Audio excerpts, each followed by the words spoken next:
Bienvenue sur Tempo Foot Anglais, le nouveau podcast francophone qui parle de la Première Ligue. Il reste 3 journées et tout est encore possible en Angleterre. Cap sur les voisins Arsenal et Tottenham, puis sur Bournemouth et cette affiche Liverpool-Chelsea dans la preview de la 36e journée. Avec nous aujourd'hui, il est de retour. C'est lui le meilleur ennemi de tous les entraîneurs de la Première Ligue, sauf peut-être Pep Guardiola, on sait pas trop. C'est Valentin Vallée, journaliste indépendant passé par Eurosport et ici Savoie. Salut Valentin, content de te retrouver. Ouais, salut Antoine, salut Hugo, salut à tous, content aussi de vous retrouver. Et puis, bon, les entraîneurs de Première Ligue, peut-être un petit peu moins, voilà. Mais c'est de bonne guerre. Ça fait partie du jeu, voilà, tant pis pour eux. Qui aime bien, châtie bien. Oh, c'est joliment dit. Ouais, tu vas pas te rattraper pour autant avec eux. Avec nous également, c'est celui qui reste en apnée jusqu'au 30 mai, cette finale de Ligue des Champions qui arrive au lendemain de son anniversaire, hasard du calendrier. C'est Hugo Barthélémy, journaliste indépendant, passé par le quotidien luxembourgeois Essentiel. Salut Hugo. Effectivement, hasard du calendrier, c'est pas moi qui ai commandé ça, mais voilà. Non, en apnée, je sais pas, mais on espère que tout se passera bien en tout cas. Mais voilà. Donc, j'espère que je n'espère passera aussi une bonne émission. Voilà, alors c'est... Bon, on n'en parlera pas aujourd'hui de cette finale de Ligue des Champions. On n'en parlera pas d'ici le 30 mai d'ailleurs. Non, on a d'autres choses à faire. Voilà. Un pacte de paix a été signé d'ici là.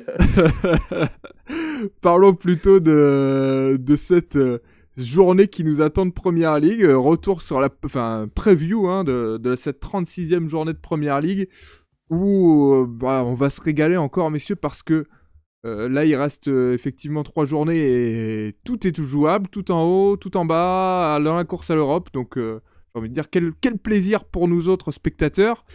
Et notamment avec l'un de ces matchs phares du week-end, ce West Ham Arsenal, qui oppose le premier relégable et le premier du classement. Ce sera dimanche à 17h30. On a 2 équipes qui jouent très gros, Valentin. On va commencer forcément par le leader, Arsenal, avec ces 2 derniers matchs qui ont totalement changé la donne, totalement changé le momentum pour cette équipe des Gunners. Tout à fait, parce que c'est vrai qu'on les avait quittés la défaite en finale de coupe face à City. Il y avait beaucoup de doutes forcément. On se demandait si Arsenal allait encore une fois tout gâcher. Bon, c'est pas encore fini, mais depuis ils ont gagné face à Newcastle, ils ont gagné à Fulham. Donc en Première Ligue, ils ont rempli leur job et puis City n'a pas rempli le sien. Donc forcément, ils ont pris un peu de marge. Ils ont leur destin entre leurs mains. Et puis, je vais quand même parler un petit peu de Ligue des Champions, même si Hugo, ça va peut-être lui faire peur. Mais bon, on est obligé quand même, cette double confrontation face à l'Atlético. Il faut en parler. C'était quand même une demi-finale piège face à une équipe qui pouvait quand même sérieusement les embêter.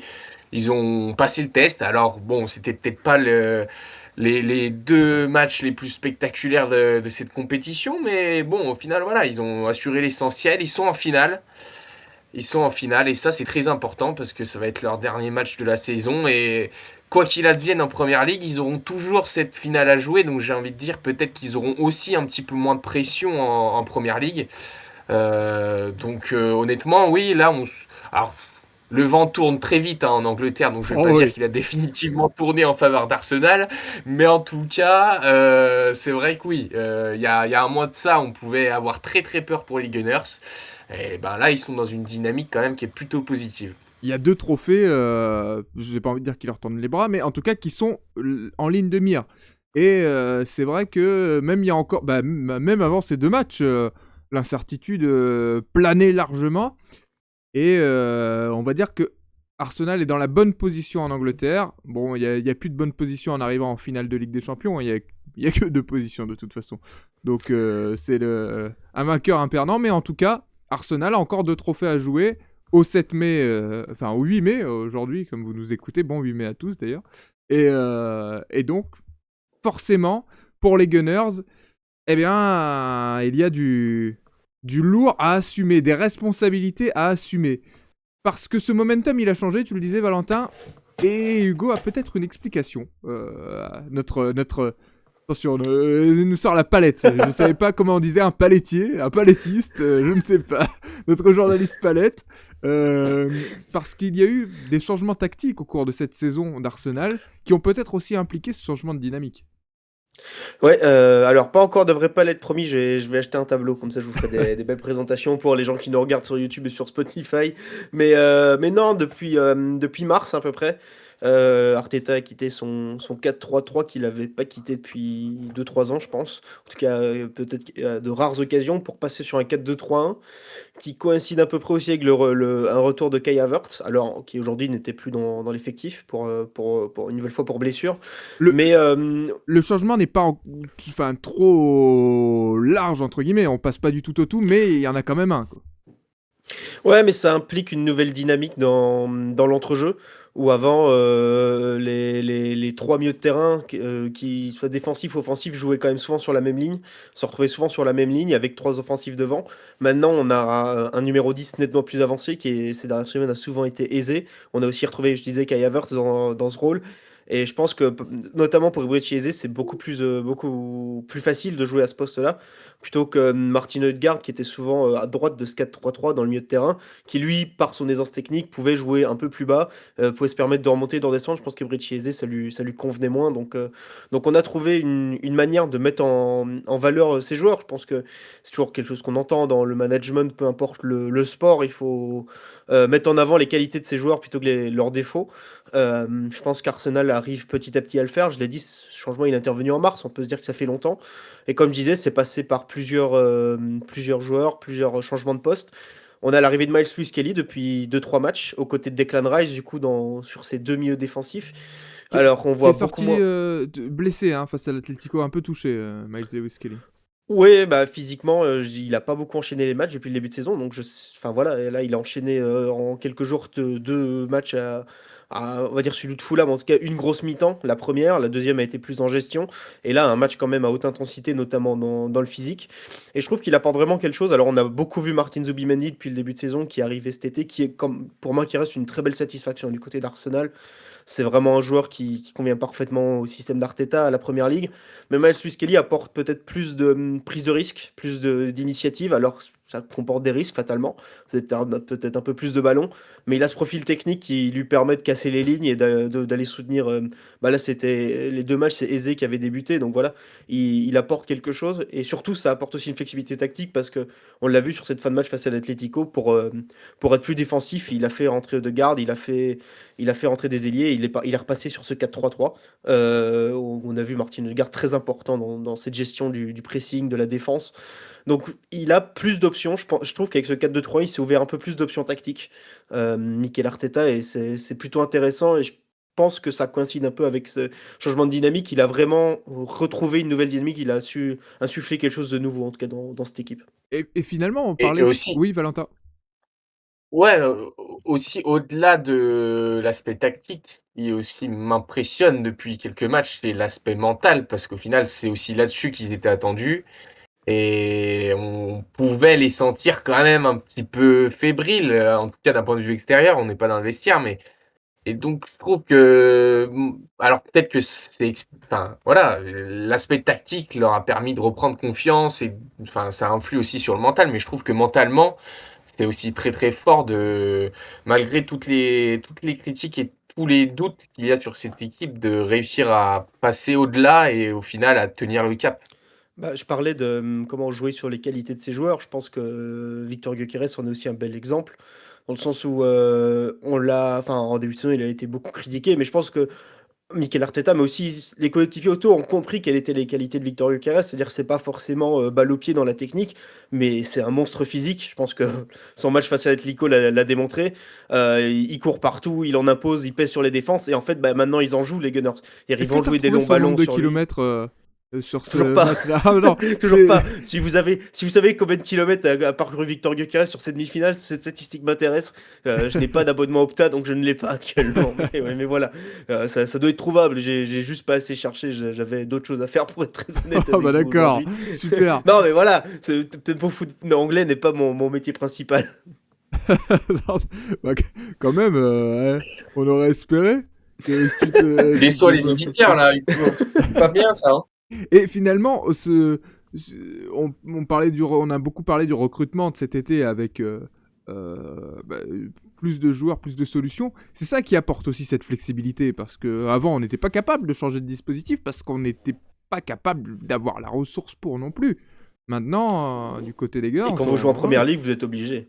Parce que oui. si vous jouez sur plusieurs tableaux et vous jouez en première ligue, vous êtes un peu obligé. C'est pas un championnat qui vous permet de vous reposer le week-end. Et preuve en est, ça enchaîne quand même assez vite. En plus, il y a encore la Ligue des Champions donc pour les Gunners. Et puis, ce match à West Ham, Bukayo Saka a marqué. Je ne sais pas si l'un de vous en a parlé. Je n'ai pas saisi ça. Mais Bukayo Saka a marqué. Important aussi que Bukayo Saka remarque des buts, même si Hugo, tu me disais... il est aussi capable et surtout d'étirer les défenses, de jouer sans ballon et de faire grand mal sans ballon. Là, il a marqué contre Fulham, il a marqué contre l'Atlético, dans 2 matchs où, bah, justement, peut-être les 2 matchs, bah, j'ai pas envie de dire tournant, mais où le momentum voilà, a un peu changé. Bah, Bukayo Saka a Le été match décisif. déclic, ouais. Ouais, Et Bukayo déclic Saka pour a lui été aussi, je décisif. pense. Est-ce que ça va peser aussi sur la fin de saison Il s'est fait aussi pas mal critiquer pour ne pas avoir assez marqué, ne pas avoir assez passé cette saison. Là, c'est 2 buts, une passe D sur ces 2 derniers matchs, toutes compétitions confondues. À voir ce qu'il nous produit ce week-end Sachant face qu'il aux Hammers. Oui, Hugo. il n'a pas aussi forcément encore 90 minutes dans les jambes, on l'a vu face à l'Atlético, donc à voir si... En tout cas, je ne serais pas étonné de le voir débuter sur le banc ce week-end et de le voir peut-être plutôt en impact player, à voir comment Mikel Arteta va gérer son effectif. En impact player. C'est joli, ça. Attends, un peu de, Terme plutôt rugbyistique. un peu de franglais. Hugo Julien Doré, finalement. C'est fantastique. Bon, du côté de West Ham, le podcast s'y prête bien, hein, tempo foot anglais, parler anglais, effectivement, mais pardon de ne pas avoir suivi toutes tes expressions. Euh, du côté des Hammers, Valentin, on en a parlé lors de cette dernière journée. West Ham a commis, on peut pas dire vraiment le faux pas, mais en tout cas a laissé passer Tottenham devant. Désormais, les Hammers n'ont plus leur carte en main et encore moins ce week-end finalement. Encore moins ce week-end, c'est sûr que voilà, affronter le premier de Première Ligue, c'est pas la meilleure chose à faire quand on se bat pour le maintien, mais j'ai envie de dire, en fait, les occasions, ils les ont laissées passer déjà tout au long de la saison. J'ai l'impression qu'on West Ham, c'était cette équipe qui était dans la zone rouge, mais on se disait, bon, tranquille, ils ont un bel effectif, ils ont le fond de jeu nécessaire pour sortir de là et pour se maintenir. Mais au final, on est en mai, ils sont toujours dans la zone rouge. Et oui, on a l'impression là que ça y est, Tottenham retrouve quand même de belles ressources et remet la machine en marche, je sais pas, mais en tout cas, ils sont en train de démarrer. Ils sont peut-être en première Attention ou en aussi, deuxième. Attention quand même. Alors que. Attention à ne pas caler, Oui, hein, quand même. attention à ne pas caler, voilà, ils sont toujours en première, donc c'est très dangereux. Mais pour rester dans la comparaison. Mais en tout cas, West Ham, ouais, non, franchement, enfin, au vu de l'effectif, c'est quand même dommage parce qu'on en parlait en préparant l'émission. Franchement, avec des Bowen, des Souček, en plus des belles recrues en janvier, Mathéus on s'est Fernandez. dit. Il y avait Paqueta au début de Bah saison, oui, on savait pas comment on allait retrouver qui Paqueta, était en mais début de même. saison. Bon, après, est-ce qu'il a une petite part de responsabilité aussi? Peut-être, Oui. en tout cas, on attendait beaucoup mieux de lui. Mais sur le papier, en tout cas, il y a de la qualité, mais ils ont laissé en fait des points en route ici et là. Ils ont laissé, j'ai l'impression, déjà un peu passer leur chance. Et désormais, bah, c'est Tottenham hein, qui a les clés voilà, du sort de la relégation de cette saison en Première Ligue. Si Tottenham, honnêtement, continue sur ce qu'on a vu du dernier match, ben, Tottenham peut se maintenir et condamner West Ham. Oui, parce qu'à vrai dire, la bonne opération pour ce week-end, elle serait difficilement pour West Ham, parce que même un match nul, qui pénalisera Arsenal pour le coup, mais est-ce que ça servirait, est-ce que ce serait vraiment utile à la fin de la saison pour West Ham? Alors, toujours plus qu'une défaite, vous me direz, c'est un point. Mais il y a déjà un point de retard sur Tottenham, la différence de but largement en faveur des Spurs, et derrière, Tottenham joue contre Leeds. c'est après, enfin, c'est sur le papier, c'est plus abordable. En même temps, tout est plus abordable que jouer le leader du meilleur championnat du monde, enfin, d'Europe et sûrement du monde. Mais en tout cas, ça peut encore, ça peut Et ne pas sur suffire. 7 journées, enfin voilà, on est à 3 journées de la fin et déjà on peut dire que sur la journée qui arrive, ils seront encore probablement derrière Tottenham. Ça paraît Enfin, voilà, très, sauf ouais, exploit majeur. ouais. Et là, Donc C'est sans doute, après, c'est sans doute ce que vous l'horloge direz elle l'IA tourne Docteur en et tout cas. oui, c'est ce que dirait sûrement l'IA Adopta. Je n'ai pas fait mon travail d'habitude, je la regarde, l'IA Adopta. Je ne suis pas allé voir ce qu'elle nous dit. Bah alors, à mon avis, elle donne pas cher de la peau de West Ham. Alors, attention quand même à ces derbys de Londres, hein, ça reste un derby de Londres, l'un des... combien de derbys de Londres? Une trentaine, quarantaine, je ne sais plus. Mais attention quand même à ne pas vendre la peau de West Ham avant de l'avoir tué. Tiens, on fait tous les... Mais bon, c'est quand même... Ouais, historiquement, les derniers passages au London Stadium d'Arsenal sont quand même pas très bien passés pour West Ham. Si on regarde Donne-nous les les deux dernières scores si saisons, tu les as. j'ai 6-2, 5-1 en tête, mais Ouais, je suis pas 5-2, sûr. 5-2, 6... C'était pas 5-2, 6-0 Ah, c'était je ne peut-être sais 5-2, plus. 6-0. Ben, C'est je vais vous... 6-0, 5-2 et premier tour de Wimbledon. Je vais... Attends, je vais vous dire ça tout de suite. 6-0 en février 2024 et 5-2 en novembre 2024, effectivement. Donc avec Havertz qui s'était régalé, avec Trossard, Saka. Bon, il y avait déjà toute l'ossature qu'on Il y avait connaît du Declan aujourd'hui. Rice aussi. Ouais, et, oui, effectivement, et Declan Rice qui rejoue contre West Ham, le club qui l'a propulsé quand même tout en haut de la première ligue. Donc c'est Et notable qui va également. peut-être envoyer en Championship. Donc, Ouais, je sais même pas comment vous l'abordez en tant que joueur. C'est difficile quand même, hein. Parce que en même temps, vous avez envie de la gagner, forcément. Et rien que pour le match en lui-même et puis pour la course au titre. Mais ça doit. Ouais, ça doit être particulier comme match. Bon, on verra s'il a des états d'âme sur le terrain, ça m'étonnerait quand même. Et heureusement qu'il n'en est pas, hein, parce que sinon on va pouvoir appeler les parieurs. Bon, Lucas Paqueta, oh non, il a été blanchi, il a été blanchi. un certain LP a bien parié sur Winamax sur la descente de West Ham apparemment. Il a été blanchi, c'est tout. Bon, ça veut pas dire qu'il est innocent, mais bon. On parle justement de cette lutte pour le maintien. Bah, continuons avec Tottenham, parce que Tottenham, du coup, reçoit Leeds lundi à 21h. Ce sera en clôture de cette 36e journée de Première Ligue, donc ils auront déjà un panorama sur tout ce qui s'est passé avant. Et là non plus, c'est pas un match facile pour Tottenham, mais bien plus abordable que celui des Hammers.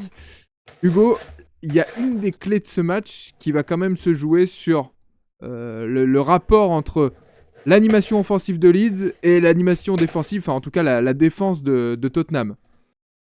Ouais, c'est vrai qu'on pourrait presque dire animation défensive, hein, vu le nombre d'occasions de but qu'il génère, mais dans le mauvais sens. Non, c'est pas bien. Et puis généralement, en plus, on a de l'animation entre un Mickey Van de Ven qui tente de traverser le terrain, un Christian Romero qui peut péter un câble à tout moment. Mais Euh, t'as vu, Valentin, tu t'es c'est- absenté une fois, il a repris ton rôle de sniper là. Bah, maintenant, réaffirme-toi Ouais, parce que. non mais je suis fier de lui, hein, c'est mon poulain, hein, je lui ai tout appris et là j'ai vu, il m'a même surtassé là. Ah, c'est beau. La transmission Non, de mais pouvoir, c'est beau. Non, mais c'est vrai que c'est. Enfin, en tout cas, du côté de Tottenham, cette animation défensive, c'est presque étonnant parce que je pense qu'en début de saison, sur le papier, je suis pas loin de la mettre dans les 5 meilleures défenses d'Europe. Même y compris la profondeur. Là, on n'a pas Cristiano Romero, on a Kevin Danso qui a quand même plus que fait ses preuves en première ligue et en Ligue 1. Ouais. L'Autrichien, donc franchement, c'est très bon. Les latéraux sont bons aussi. Je pense que Jet Spence, on a assez souvent loué. Il est même régulièrement titulaire avec l'Angleterre. Pedro Porro, Destiny Doji. Enfin voilà, il y a du. Défensivement, normalement, ça devrait tenir la route Tottenham, mais depuis le début de saison, ça marche pas trop. Enfin, en tout cas, depuis surtout la deuxième moitié, quoi. L'année civile 2026 se passe pas très bien. Face à Villa, c'était plutôt un match tranquille, mais est-ce que c'est pas plutôt une contre-performance de Villa qui on sait a un peu la tête à cette demi-finale d'Europa League qui se joue pour nous ce soir, pour vous hier soir. Euh, c'est un peu compliqué de savoir. Tu disais Leeds en face, c'est vrai que Leeds, ils ont le vent en poupe face à ça, parce que Ils restent sur des plutôt gros scores. Ils en ont passé 3 à Burnley. Bon, ils avaient perdu face à. Comment Face à Chelsea, ouais. en ne marquant pas face à Chelsea en FA Cup. Mais il y avait ce 2-2 face à Bournemouth, 3-0 face à Leeds. Ils en avaient passé 2 à Manu à Old Trafford. Donc, franchement, ils sont plutôt en forme. Alors, on voit plus forcément Dominic Calvert-Lewin, même s'il avait marqué contre Burnley là, mais qui reste un adversaire plutôt faible de cette saison de Première Ligue, malheureusement pour les Clarets and Blue. Ouais. Mais les autres se mettent en évidence. Noah Okafor, très performant sur cette fin de saison, alors qu'on ne l'avait pas trouvé en début de saison. Et le milieu de terrain, on l'a dit, hein, ils ont beaucoup d'options Leeds et ils sont tous performants. On a vu Anton Starr qui artille depuis Tu, le début de saison à 25 mètres. tu ne peux pas nous Il parler de est- Leeds il sans est- nous il- parler d'Anton Starr quand même. C'est ça, mais j'ai vu la compilation de buts passés, il y avait beaucoup de frappes à plus de 20 mètres, donc ça m'a régalé. Voilà, tout le monde est Aronson efficace. aussi, ouais. Aronson, toujours dangereux, l'Américain qui monte en plus en puissance avant cette Coupe du Monde à domicile, donc c'est sûrement important pour lui. Donc ça va être un danger pour Tottenham, parce qu'en plus je pense que le danger c'est que le match se joue à Tottenham, que Leeds, on l'a répété, est presque sauvé, va un peu laisser le jeu à Tottenham, mais attention en contre parce qu'il y a de la vitesse. Pas forcément Dominique Calvert-Lewin, mais les gens qui l'entourent. Euh, T'as une Dominique spéciale Calvert-Lewin. Dominique Calvert-Lewin ce soir. Ah non, mais il ira finir les actions, mais il arrivera en trailer, il arrivera derrière. Mais non, mais voilà, il y a de la vitesse, il y a de la qualité, et franchement, attention à cette attaque de Leeds qui en plus joue décomplexé depuis quelques semaines, sachant qu'ils ont quasiment assuré le maintien. Est-ce qu'il y a une équipe qui va vouloir gagner entre la 19e pire équipe de Première Ligue à domicile et la 18e pire équipe de Première Ligue à l'extérieur? Ah, c'est J'en peut-être doute. l'annonce du match nul. C'est peut-être. Pour hein, les peut-être. parieurs, parier, Ne les réser- deux équipes perdent. Arrêtez les côtés. paris. Non, mais ne réservez peut-être pas forcément le lundi soir pour ça, faites peut-être autre chose, voilà. Vous Oh, irez voir le non, replay bah, si le match était sympa. Eh ben, s'il y a un 3-3, on ressortira ce Ouais, sur c'est les vrai. réseaux et C'est on vrai, t'affichera. c'est Bon. En plus, c'est des équipes. Ouais, quand même, hein, ça peut monter dans les Si, tours. c'est hein. joueur, Ça peut monter, ça peut vite monter. Ouais. Ça dépend quand tombe le premier but. Si le premier but tombe aux 10 premières minutes, ça peut aller très vite. Et bah, tout va se jouer aussi sur l'attaque de. Enfin, alors, tout va se jouer, je peux pas dire ça en ayant parlé du précédent point, mais il y avait aussi des incertitudes sur le dernier match, sur le trio offensif, enfin, le quatuor offensif de Tottenham, avec en soutien de l'attaquant une line-up qu'on n'avait jamais vue. Ça a plutôt bien fonctionné derrière l'attaquant, derrière Richarlison. Et aux côtés de Matistel et Randall Colomwani, c'est surtout Conor Gallagher qui se réinvente Oui. dans un poste plus haut que son poste habituel, Valentin.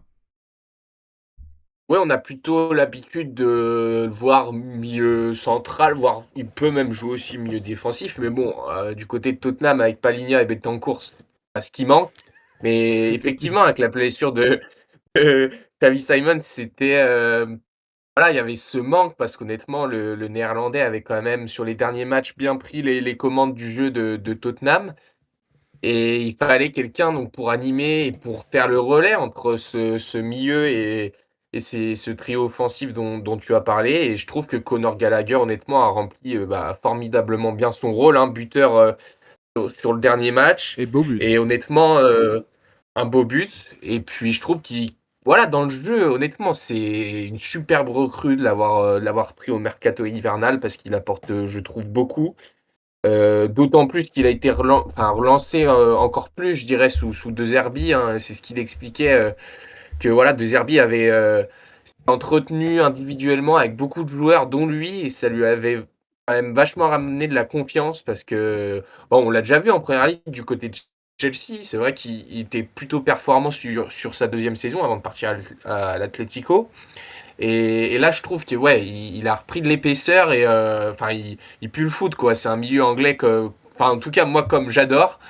Et honnêtement, il fait beaucoup de bien à Tottenham. Donc enfin, c'est une aubaine, je trouve, pour les Spurs de trouver un joueur qui a ce rendement-là, qui a cette vision du jeu, cette qualité de pied aussi et de passe sur les derniers matchs. Honnêtement, bon, il n'y a pas qu'un seul sauveur, hein, je veux dire, le maintien, il joue sur l'échelle de tout l'effectif, même, je dirais, au-delà de toute l'équipe. Mais honnêtement, Gallagher, ouais, il apporte vraiment sa pierre à l'édifice et je suis plutôt séduit. Et c'est de bon augure, en tout cas, si Tottenham. Allez, que je vois un peu plus loin que Tottenham se maintient. Je me dis, la saison prochaine, Gallagher, ça peut vraiment faire partie des tauliers de cette équipe. Si on nous avait dit Plus en début de tu. saison que Tottenham allait se reposer sur Conor Gallagher pour, enfin, quand même pour se maintenir, ça aurait été assez fou. Oui, Hugo. Plus tu parles de cette relation avec De Zerbi, enfin voilà, qui s'est entretenu. On sent que c'est un joueur en confiance parce que quand on tente cette frappe, il est quoi, une vingtaine de mètres là face à Villa, c'est quand même qu'on est en confiance. C'est qu'on a quand même, on sait qu'en tout cas que on va pas se faire remonter les bretelles si on la met à côté. C'est aussi un bon signe pour l'effectif. Ça montre que De Zerbi a la confiance de son effectif et que l'effectif a la confiance de De Zerbi. C'est pas forcément quelque chose qu'on a senti par exemple avec Igor Tudor ou sur la fin du mandat de Thomas Frank. Et c'est un poste qui est important en plus pour Roberto De Zerbi, justement, ce poste en soutien de l'attaquant. Où on sait qu'il aime bien donner de la liberté à ses joueurs aussi. Voilà, Conor Gallagher lui rend bien. Alors, il va falloir bien lui rendre jusqu'au bout de la saison, effectivement. Mais voilà, une bonne adaptation, une très bonne adaptation de Gallagher dans ce système des Spurs. Pourtant, c'était loin d'être facile au vu de la situation. Hugo, de l'autre côté maintenant, Leeds, parce que Leeds n'est pas encore sauvé. Alors, c'est bien embarqué pour les Peacocks, mais c'est peut-être l'occasion de... Alors là, tu vas me choisir si tu préfères sabler ou sabrer le champagne, parce qu'on a eu le débat avant de préparer cette émission. Mais c'est peut-être voilà, l'occasion de enfin se maintenir, enfin être serein pour la suite de la fin de saison. Oui, je vais être honnête, ils le sont. Je pense qu'ils sont déjà pas mal sereins. Ils ont 7 points d'avance sur la zone rouge. Il reste 9 points en jeu. Ce serait quand même étonnant de voir tout le monde prendre 9 points, y compris West Ham. Je vais être honnête avec vous, tout le monde derrière Leeds, et sachant que Leeds est actuellement 14e, et il faudrait qu'il tombe à la 18e place. Donc ce serait quand même un sacré coup du sort de voir Leeds descendre. Mais là, ouais, s'ils gagnent ce match, franchement, j'ai envie de dire, comme on dit en rugby, ça devient la saison des barbecues, quoi. Bon, On va régaler. mais c'est pas du Non, mais rugby. Arrête avec ton rugby là. Qu'est-ce qu'il nous fait avec tout le rugby? c'est pas du rugby, mais voilà, mais je veux dire, c'est. Oh, les 2 derniers matchs de la saison, ce sera tranquille pour Leeds, quoi. Il y aura une dernière réception à domicile, et puis il y aura un dernier match en déplacement à West Ham. Ouais, ils iront peut-être offrir 3 points à West Ham en détente en fin de saison, attention. Enfin, attention, pas pour Leeds, hein, attention pour Tottenham surtout. Mais je pense que oui, Leeds a déjà quasiment assuré son maintien, et là peut vraiment ancrer dans le marbre ils seront en première ligue pour 2026-2027. Et en tout cas, je pense qu'avec Daniel Fark et l'effectif qu'ils ont actuellement, alors ils vont sûrement perdre quelques joueurs, on l'a dit, il y en a quelques-uns qui sont intéressants, mais ils ont de quoi construire un bel avenir et de peut-être cette fois-ci essayer enfin définitivement, rien n'est définitif, mais en tout cas de se maintenir pour une plus longue période en première ligue que le passage précédent qui avait duré 3-4 ans, il me semble. Ouais, et C'est vrai qu'Hugo, tu parlais de Leeds qui allait affronter et West Ham et donc qui affronte Tottenham sur cette journée. C'est quand même assez fou de se dire, enfin, qu'ils affrontent quand même, ils vont peut-être décider au final, Leeds va décider, on parlait de Tottenham, va décider le relégation, issue de la relégation de saison en Première Ligue. Au final, c'est peut-être Leeds parce que effectivement, s'ils gagnent là contre Tottenham et qu'ils offrent 3 points à West Ham sur la dernière journée, messieurs, honnêtement, peut-être qu'ils pourront s'en mordre les doigts, Tottenham, et que. Enfin, voilà, après, c'est le jeu, hein. ouais, Honnêtement, c'est le jeu, mais ça peut en tout cas faire couler beaucoup d'encre. Alors, c'est un scénario, c'est pas obligé qui va se produire, hein, bien évidemment, mais si on est dans ce cas de figure-là, je pense que les Spurs, ils l'auront mauvaise si Leeds arrive en claquette et en ayant mangé un barbecue la veille à West Ham. ah, c'est joliment dit. Ça. Bon, on verra ce que ça donne, mais effectivement, c'est important à souligner parce que Leeds est un peu qui va contrôler la fin de saison, en tout cas en bas de classement. Et c'est une variable intéressante à souligner également, autant pour les Spurs que pour les Hammers, dans tous les cas. Bon, pour l'instant, on ne peut rien apporter de plus là-dessus parce qu'on ne connaît pas l'issue de ce championnat. mais ça va être très intéressant à suivre dans les prochaines journées. Voilà pour ce qui concerne les matchs pour la descente, avec donc West Ham et Tottenham, les principaux concernés par cette lutte pour le maintien. Remontons un petit peu dans le classement maintenant.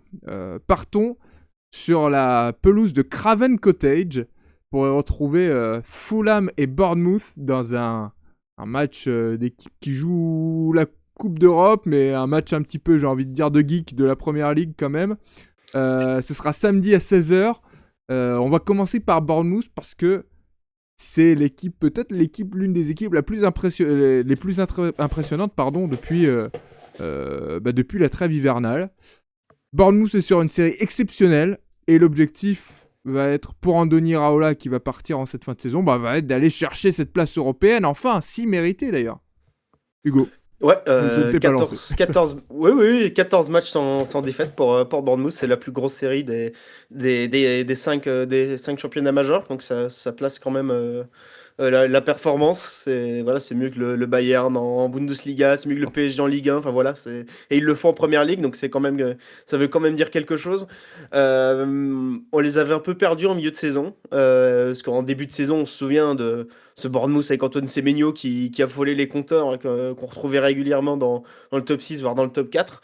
On les avait un peu perdus sur la mi-saison, et comme tu dis, au retour de cette dernière trêve internationale là, qui était intervenue en février, ils ont mis la seconde, et là ils sont bien partis quand même. J'ai dit il y a une semaine que Brighton ils étaient bien partis, résultat ils se sont pris les pieds dans le tapis, mais attention, pas leur porter l'œil. Mais Brighton n'avait pas 14 matchs d'invincibilité derrière eux, donc c'est quand même pas la même chose. Et c'est depuis ce dernier match, on en a parlé combien de fois de ce dernier match d'Antoine Semenyo qui donne la victoire contre Tottenham à la 96e minute de jeu. Depuis ce match-là, ils n'ont pas perdu. C'est quand même exceptionnel. Enfin, je trouve ça fantastique. Ouais, c'est une passation. Je me demandais si Semenyo au final avait pas un impact négatif. Non, je rigole. Non. Et il leur a transmis la bonne énergie. Non, attention à ce que du coup la bonne énergie qu'il a transmis à Bournemouth ne lui joue pas un mauvais tour à la prochaine journée, parce qu'ils affronteront Man City. Je sais quoi le surnom des joueurs de Bournemouth? Les Cherries. J'en perds mon foot anglais. The cherry on the cake. Exactement. Et non, mais série exceptionnelle. Et là, ouais, tu disais match de milieu de tableau, mais du coup match qui s'annonce forcément compliqué, mais match important pour les deux équipes, et surtout pour Bournemouth qui peut mettre déjà un petit orteil en Europe en tout cas. Ouais, et la Première Ligue est sortie hier, le tableau de toutes les places possibles, enfin, par équipe, avec le meilleur classement possible, le pire classement possible au bout de ces 3 journées. Il reste 3 journées de championnat. Sachez, messieurs, que Bournemouth peut au mieux finir encore 4e et au pire finir 15e. C'est quand même c'est le grand écart, ça n'a rien à voir. Bon, ils ne finiront a priori pas 15e, pas non plus 4e, mais... je peine à le croire. Oui, mais en tout cas, c'est possible. Et ce tableau est d'ailleurs assez fou, parce que on se rend compte vraiment que des équipes comme par exemple Leeds, on parle de Leeds, qui peuvent terminer encore 6e en haut du classement et 18e, donc être relégués. Donc c'est assez fou. Ce qui montre encore une fois toute la spécificité, l'unicité de cette saison de Première Ligue. Sur ce match, en tout cas, entre Bournemouth et le déplacement de Bournemouth à Fulham, les Cherries vont encore pouvoir s'appuyer sur leur duo de jeunes magiques. Je sais qu'ils te tapent dans l'œil depuis plusieurs journées, Valentin. C'est d'un côté le français, Elie Junior Kroupi, et de l'autre le brésilien Ryan. C'est un duo virevoltant du côté de Bournemouth, alors que Hugo est en train de s'étouffer. Pour ceux qui nous regardent sur YouTube, je suis obligé quand même de le mentionner. Mais il a coupé son micro, c'était bien joué.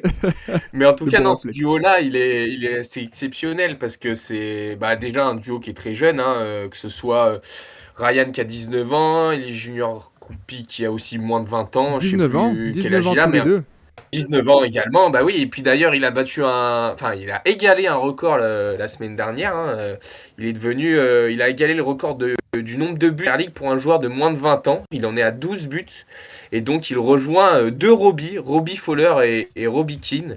Donc quand même ça place déjà la performance sur la saison. Et puis, il lui reste 3 matchs aussi pour battre ce record. Donc, on peut, du côté de Junior Kroupi, quand même espérer qu'il le batte. Pour sa première saison, quand même, en première ligue, il faut le rappeler, il vient de Lorient. Donc, l'adaptation a été quand même express et très, très réussie. Et puis du côté de Ryan, le Brésilien, c'est une adaptation aussi qui est incroyable. Il est arrivé quand même cet hiver, hein, de Vasco de Gama. Donc moi, pour être honnête, bon, je le connaissais pas, honnêtement. Je l'avais jamais vu jouer, à part quelques compilations sur YouTube qu'on s'intéresse au transfert, mais c'est tout. Et au final, bah, il apporte déjà énormément à cette équipe de Bournemouth. Il a déjà marqué 4 buts en 10 titularisations, donc c'est 2 passes D. Donc, et puis au-delà des stats, le rendement et le duo qu'ils forment avec Junior Kroupi, ils se trouvent très bien, il y a une très bonne connexion, et puis ils apportent du danger en permanence. Donc honnêtement, c'est très prometteur. Alors ça m'étonnerait que les deux restent à la fin de la saison, hein. Junior Kroupi, on l'annonce déjà un peu partout. Bon, il y a beaucoup de rumeurs, il n'y a rien qui est officiel, mais forcément, d'avoir des jeunes si performants, ça fait envie. Mais en tout cas, bon, voilà, à Bournemouth d'en profiter au moins sur ces 3 matchs pour aller décrocher peut-être une place européenne. Vous me disiez des On en bruits en retrouvera même. Espagne, hein, pour Junior Kroupi notamment, qui serait sa destination peut-être favorite. Oui, Hugo. En tout cas, il y en a un des deux, en tout cas, qui a été appelé au dernier rassemblement, qu'on retrouvera peut-être à la Coupe du Monde, c'est Ryan, ce qui est quand même assez extraordinaire. Hein, Et appelé par Carlo Ancelotti dans la Seleção, c'est exceptionnel. Don Carlo. Et surtout que, comme le disait Valentin, il n'est pas arrivé du Brésil comme le sont arrivés Estevao, Hendrick, Vinicius à son époque. C'est-à-dire, il n'est pas arrivé par la grande porte. Il est arrivé comme tout joueur brésilien qui arrive qui fera du milieu de tableau toute sa carrière, et finalement ça pousse. Donc franchement assez impressionnant pour un profil qui semble être un peu déniché de dernière minute, parce que voilà, il est surtout arrivé pour pallier le départ de Semenyo. Mais après on connaît la qualité du staff de Bournemouth pour recruter des très bons joueurs, très bons jeunes joueurs surtout, et ils ont encore prouvé qu'ils avaient un sacré savoir-faire. Décisif Après, sur c'est vrai que chacun de ces 3 derniers matchs. recrutement pour et le recrutement pour une vingtaine de millions d'euros, c'est pas non plus on prend un Brésilien à 5 millions, 20 millions, c'est quand même Oui, une mais belle c'est petite l'Angleterre. somme. Après, mercato d'hiver, Bien sûr. et c'est la taxe mercato d'hiver aussi, vous n'avez pas trop le temps de négocier. Ouais, Et puis c'est en bah, Angleterre, comme on dit. sincèrement, enfin, si on regarde tous les joueurs qui sont arrivés pour 20 millions d'euros en Première Ligue ces dernières années, on va se dire que... Bah, on va pas dire que c'est sous-payé, parce qu'encore une fois, déjà 20 millions, c'est une somme énorme pour tout être humain normalement constitué. Et c'est aussi... Vous n'êtes pas un club de foot. Oui, non, mais voilà. Et puis, ça reste quand même une belle enveloppe, même sur le marché des transferts mondiaux. Mais en Angleterre... Ouais, bien sûr. Mais après, comme tu l'as dit, Vasco de Gama, il faisait pas plus parler de lui que ça. Donc, C'est pas un grand suiveur vrai du que... foot brésilien, je vais pas te mentir. Mais Oui, mais comme je disais, non, des mais moi non Estevao, plus, des donc, Hendrick, on en pas avait entendu parler. avancé, mais ouais. Ouais, non, mais je suis d'accord avec vous, messieurs, et c'est une sacrée en tout cas, révélation c'était pas gagné d'avance. D'autant On en quand a vu des transferts à 20 millions qui ont flop, et Ah là, pour le bah... coup, c'est... D'autant quand vous arrivez pour remplacer poste pour poste Antoine Semenyo, qui était quand même l'icône de Bournemouth, la dernière, j'ai envie de dire presque la dernière icône de toute cette génération de Bournemouth. Donc c'est assez impressionnant. Et puis, non, juste pour rajouter aussi, parce que Hugo parlait de Ryan qui était sélectionné pour le Brésil, Junior Kroupi, bon, ça semble compliqué pour Deschamps, mais c'est pas exclure non plus, hein. Tape fort à la porte quand même. Hein. Et on connaît aussi La frilosité de Didier. Voilà, à changer, mais il y a des blessures enfin, il y a eu la blessure notamment d'Hugo Ekitike qui va obliger aussi Didier Deschamps à aller chercher peut-être un autre attaquant. Au vu des états de forme, Junior Kroupi, il peut sérieusement, et puis franchement, vous le faites rentrer à n'importe quelle fin de match, c'est lui qui va vous dynamiter tout le front de l'attaque, là. Attention quand même. Attention. Juste pour mettre en perspective, le prix de Ryan, c'est à Bournemouth même, c'est le même prix que Georgi Petrovic cet été. Ah ouais, bah alors, la saison de Petrovic, elle a mal commencé, mais elle est finalement très bonne. Oui, mais il fallait un gardien. Mais c'est un gardien confirmé en Première Ligue, qui avait déjà joué avec Chelsea, qui avait fait une bonne saison avec Strasbourg. Enfin, ouais. Voilà, c'est considérable, effectivement. Bon, en tout cas, ça marche bien pour Bournemouth, et ce sera encore deux des clés de ce week-end, Elie Junior Kroupi et Ryan, et ça nous fait quand même du bien de voir des jeunes joueurs comme ça performer en première ligue. C'est agréable. On s'ennuie jamais devant Bournemouth. Hugo, du côté de Fulham, alors on s'ennuie pas non plus souvent, hormis la semaine dernière contre Arsenal. Mais est-ce que Fulham n'a pas grillé toutes ses cartouches et est-ce que c'est pas un peu le match de la dernière chance pour l'Europe là ce week-end? Si, c'est la dernière chance pour Fulham d'y croire. C'est dommage parce qu'un peu tout au long de la saison, on y a cru. Alors, il y avait eu un début de saison très compliqué hein, où ils ont un peu flirté avec la zone rouge, un peu comme Aston Villa, puis ils étaient très bien remontés. Je me souviens qu'on leur avait un peu prédit l'enfer au moment de la CAN avec le départ de leurs 3 Nigérians là, qui sont un peu leur colonne dorsale de l'équipe, mais finalement ils s'en étaient plutôt bien sortis. Bassi, Et, Iwobi, Chukwueze. Hein. c'est ça, oui, Bassi, Iwobi, Chukwueze, surtout Bassi et Iwobi, hein, qui sont vraiment de plus que titulaires dans cette équipe. Et finalement, ils s'en étaient bien sortis, mais là, ouais, ils ont un peu grillé leurs cartes. Alors, tu parlais de cette prédiction de classement. En termes de points, ils sont pas si loin, ils ont 48 points. L'Europe est à 51. Il reste 9 points à distribuer, ça semble jouable. Le problème, c'est le nombre d'équipes qu'il va falloir dépasser. Il va falloir dépasser Everton, Chelsea, Brighton, Brentford et pour aller chercher encore plus haut à 52 points et aussi Bournemouth. Donc il faudrait quand même beaucoup de faux pas. Et en plus, si vous perdez face à Bournemouth, s'éloigne définitivement. Et comme je le dis, je vois pas toutes les équipes devant eux faire assez de faux pas pour les passer s'ils perdent ce match. Donc il faut quasiment le 9 sur 9 pour Fulham sur cette dernière séquence pour espérer accrocher l'Europe. Donc franchement, on leur souhaite bon courage. Après, ils ont montré des qualités. Bournemouth, Wolverhampton, Newcastle, en plus, ça semble pas insurmontable. Franchement, Mais de là à faire 9 sur 9, ça semble faisable, mais de là à faire 9 sur 9, franchement, ça s'annonce quand même compliqué pour les Cottagers. Et comme dit, c'est dommage, parce qu'ils ont une belle équipe, ils auraient pu retrouver l'Europe. Je sais pas c'est quand la dernière fois que Fulham a joué en Europe. Moi, je me souviens de la première finale gagnée par oula. Monsieur Simeone avec l'Atlético Madrid face à Fulham en Europa League 2011, je pense. Oh là là Voilà, là. mais c'est mon dernier souvenir de Fulham en Europe, donc c'est dire à quel point ça doit dater. La dernière, alors je vais te donner la date de cette dernière finale, effectivement. Tu m'as dit 2011, C'est 2011, il me il y a semble. des chances que ce soit ça. 2010. 2010. Ouais. Donc pour Fulham, donc effectivement, ça fait une paire d'années. Hein, 2010, ça commence à remonter 16 ans en arrière. Mine de rien, pour les Cottagers. Après, tout n'a pas toujours été tout rose hein, pour Fulham, évidemment. Mais, Non, il y a eu des redescentes, il y a eu des passages en Championship, voilà. il y a eu quelques années à faire l'ascenseur. Enfin, franchement, comme tu dis, ça n'a pas été forcément facile. Mais là, ils se sont bien maintenus depuis quelques saisons et on aurait aimé peut-être les voir faire le step supplémentaire. Après, ils sont tellement nombreux à vouloir faire ce step supplémentaire. On en a parlé au cours de ces saisons. Là, on a parlé de Bournemouth, on peut parler de Brighton, on peut parler de Brentford, Sunderland, hein, Sunderland. qui voulait. Et là, il y a les absents Chelsea, Newcastle qui sont pour l'instant hors de la zone européenne.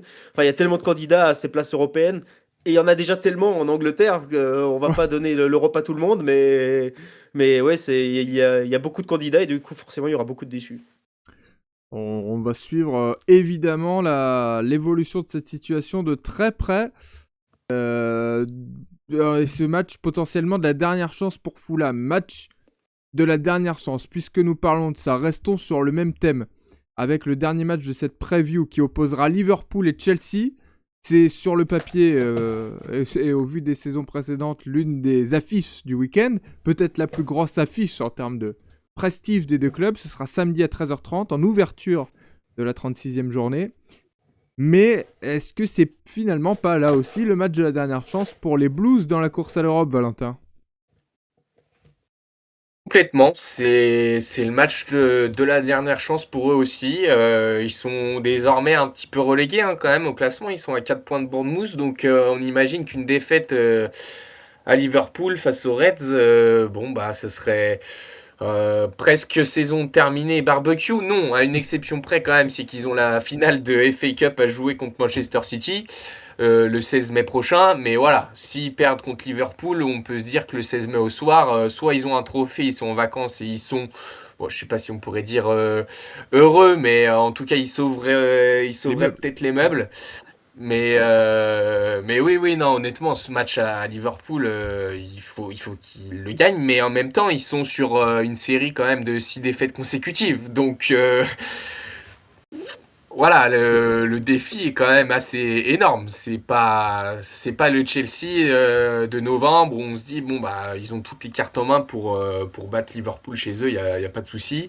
Là, non, non seulement il faut gagner, mais il faut retrouver de la confiance. Et honnêtement, vu l'état des troupes, ça serait une énorme surprise. Mais bon, en même temps, c'est maintenant ou jamais. Donc, honnêtement, ça peut donner du coup un match intéressant parce que c'est Chelsea a des choses à jouer et Chelsea doit jouer crânement sa chance, donc doit proposer quelque chose de cohérent à Anfield. Alors, comme dirait l'illustre Bruno Genesio, du côté du LOSC, pour gagner un match de foot, il faut marquer des buts. Bon, 2 buts inscrits sur les 5 derniers matchs pour Chelsea. C'est là tout le problème. Ouais, j'ai envie de dire. ouais. Et avant ça, il y a eu une période de disette un peu plus longue encore. Hein. Donc, il est temps de s'activer aussi devant parce que malheureusement, ce qu'on retient de l'attaque de Chelsea, alors c'est magnifique, ce qu'on retient de l'attaque de Chelsea, c'est ces 6 dernières semaines, c'est un retourné acrobatique de Joao Pedro qui arrive quand vous êtes mené 3-0 par Nottingham à la 92e, à domicile.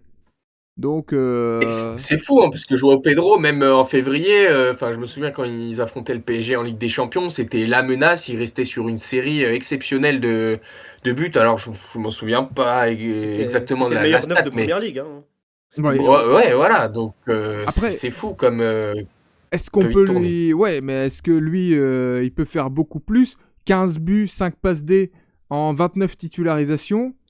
Alors, on ne va pas regarder que les stats, mais sincèrement, il y a eu un passage un Sur peu l'ensemble, compliqué, mais on peut pas tout sur remettre l'ensemble de sur la le dos saison, de... honnêtement, c'est cohérent, quoi. Enfin, s'il y a quelque chose à reprocher, c'est peut-être pas spécialement à Joao Pedro. Ouais, je suis d'accord avec toi là-dessus.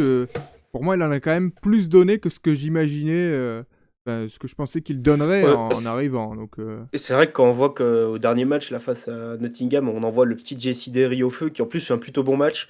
Il a failli laisser, enfin, je pense qu'il a failli laisser des choses pour arracher un penalty qui en plus finalement est mal tapé par Cole Palmer. Donc ouais. il a vécu une première quand même, j'ai envie de dire compliquée, même s'il a, comme je le dis, il a fait un plutôt bon match. C'est quand même qu'il y a une petite crise parce que c'est pas encore le moment de tester les jeunes. Là Mais normalement, là c'est des matchs en jeu, il faut aller les gagner ces matchs. Bah, puis dans une équipe avec autant de. Enfin, avec un effectif aussi Ah oui, pléthorique, on en a parlé combien de fois il y a deux laps sur le banc, il y a bon Garnacho, Pedro Neto, Palmer aussi qui est revenu en cours de saison, mais qui a jamais retrouvé un rendement. Enfin, voilà, la saison passée c'était exceptionnel, on l'a jamais retrouvé le Cole Palmer de la saison dernière. Donc, Alors, il y a un retour supplémentaire, Valentin, je reste avec toi, c'est celui de Levi Colwill. Levi Colwill, je sais pas comment le. Lévy, je pense. Je ne sais les plus. vidéos. Bon, en tout cas, Colwill est de retour dans la défense de Chelsea. Ça va pas faire de mal non plus aux Blues. Bon, alors est-ce que c'est un retour qui tombe à pic? Je sais pas parce que bon, c'est peut-être déjà trop tard malheureusement, mais en tout cas en défense, oui, bah, c'est honnêtement le défenseur qui pouvait endosser le rôle de taulier dans cette défense qui a si souvent été quand même aux abois cette saison. Et il a cruellement manqué aux Blues. Honnêtement, on va pas refaire la saison avec un Levi Colwill, mais forcément, on peut qu'imaginer qu'elle soit différente. Tant il est important dans cet effectif. Je veux dire, il a quand même explosé il y a 2 ans, on va dire, à peu près. Ah, puis la Et saison honnêtement, il a dernière, une, patron, quoi. voilà, la saison dernière a Je me été souviens de ça. exceptionnelle jusqu'à sa blessure, voilà, en finale de la Coupe du Monde des clubs.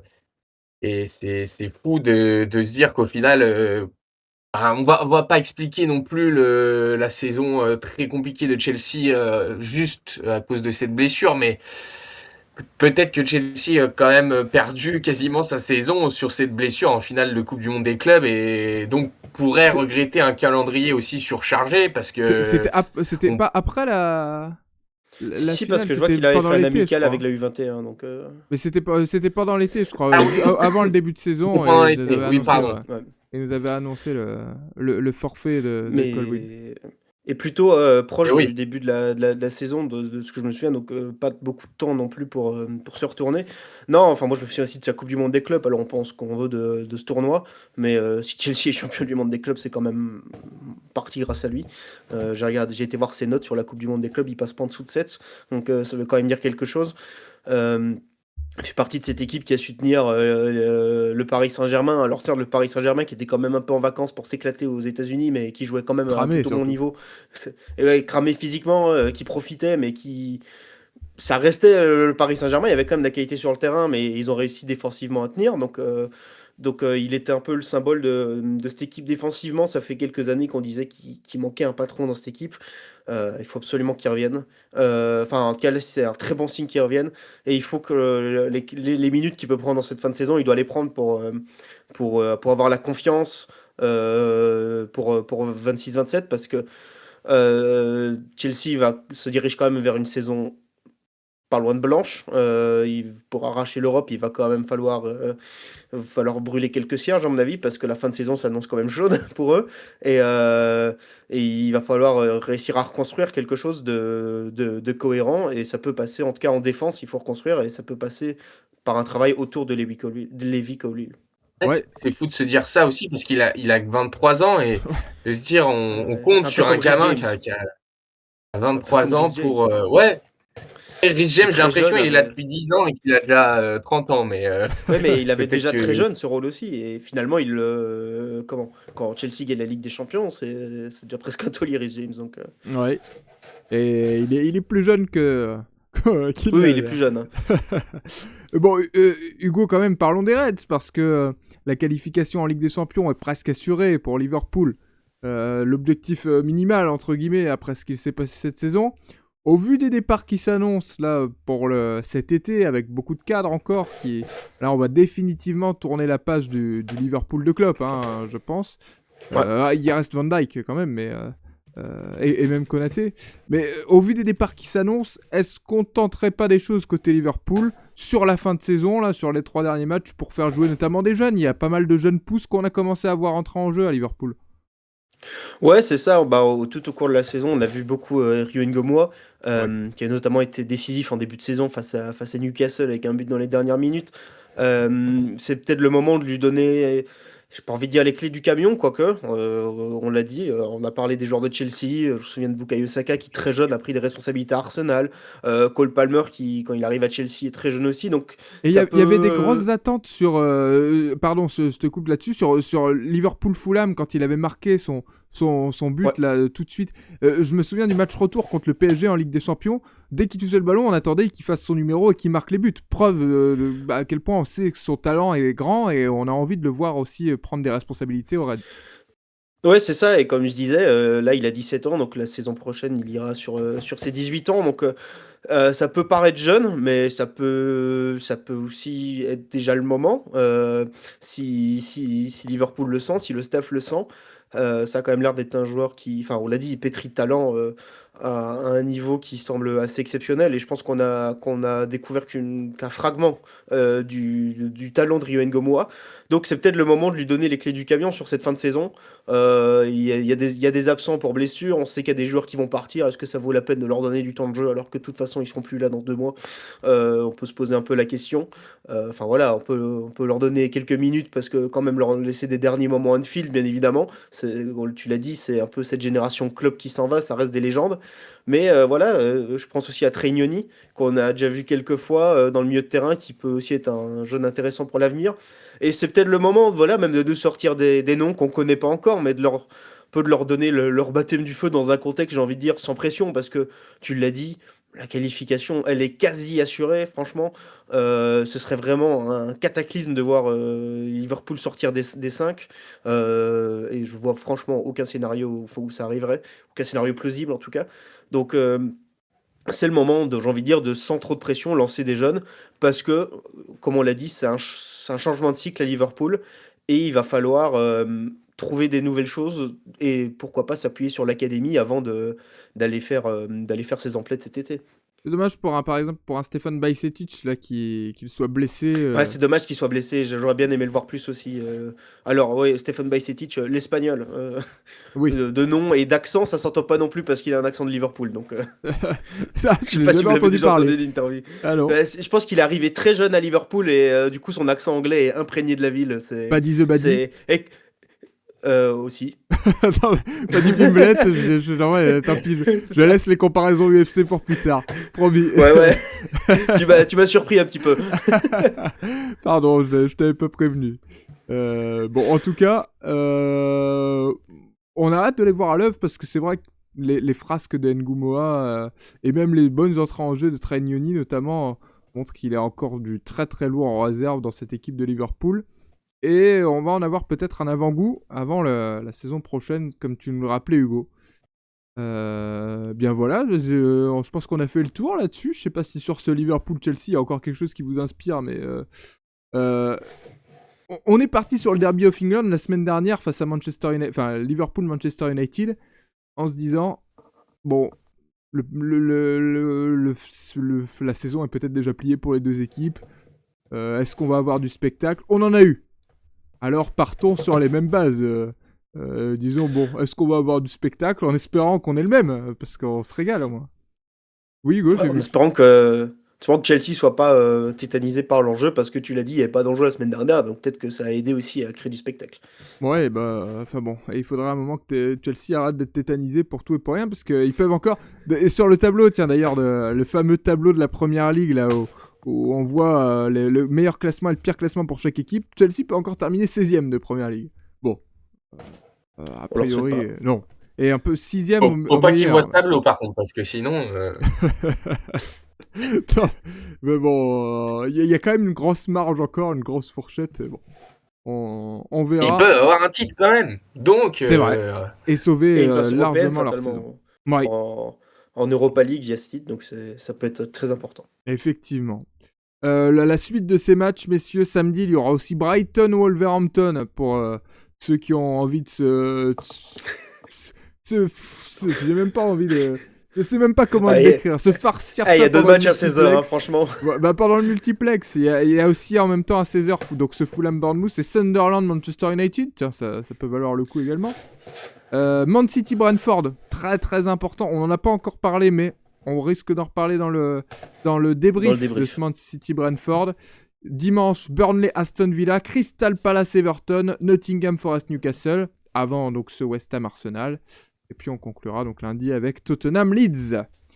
Merci messieurs. J'en profite parce que je ne l'avais pas fait en début d'épisode. J'en profite aussi pour remercier Maxime qui était venu lors du dernier épisode remplacer Valentin au pied levé. Dire que voilà, nous étions contents de l'avoir également. Nous sommes contents de t'avoir retrouvé Valentin. À défaut, pour boucler la boucle, des entraîneurs de Première Ligue et de quelques joueurs, sauf Conor Gallagher, qui sera bien content d'avoir son super avis de Valentin et il pourra s'en targuer là, retour à l'entraînement, il pourra être content, hein, je te le dis. Et il va montrer Tempo Foot anglais, il va dire regardez les gars, on va se lancer dans Tempo Foot anglais, ça veut tout dire. Mathystel m'a tout traduit. Ah ouais, Colomwanitel, on peut le. Ouais, il y en a quelques-uns, Audebert. Ouais, pas Audebert. Audebert, bien sûr, Wilson Audebert. Si. Mais oui. Si, je confonds. Je l'ai confondu avec Wilson Isidore. Je l'ai confondu avec Wilson Isidore, voilà. C'est pas grave, mon Hugo. Voilà pour la preview de cette 36e journée de Première Ligue. Le week-end va être chargé, on se retrouve pour le débrief, pour les conséquences de ce week-end. Et puis d'ici là, je vous souhaite bonne 36e journée de Première Ligue. Salut à tous, salut Valentin, salut Hugo, et à la semaine prochaine. Salut. Ciao, ciao. Ciao.